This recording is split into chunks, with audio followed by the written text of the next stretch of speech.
हे दोस्तो अस्सलाम वालेकुम। तर माझं नाव आसिया आहे आणि मी कोकणामध्ये राहते। तर हे आहे आमच्या देवरुख शहरातील एस टी स्टँड।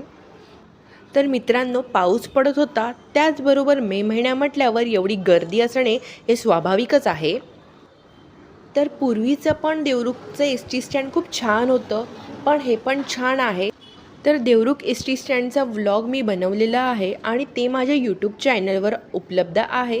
तर तेथे जाऊन तुम्ही तो व्लॉग बघू शकता। तर आपण येथे बघू शकता प्रचंड गर्दी आहे। या गर्दीतून मी एक व्लॉग बनवण्याचा, एक छोटासा व्हिडिओ बनवण्याचा प्रयत्न केला आहे। तर असं आहे आमचा देवरुख शहरातील एस टी स्टँड। चला तर आजच्या दिवसाकरता एवढेच। Tata, bye bye, take care. हे दोस्तो अस्सलाम वालेकुम। तर माझं नाव आसिया आहे आणि मी कोकणामध्ये राहते। तर हे आहे आमच्या देवरुख शहरातील एस टी स्टँड।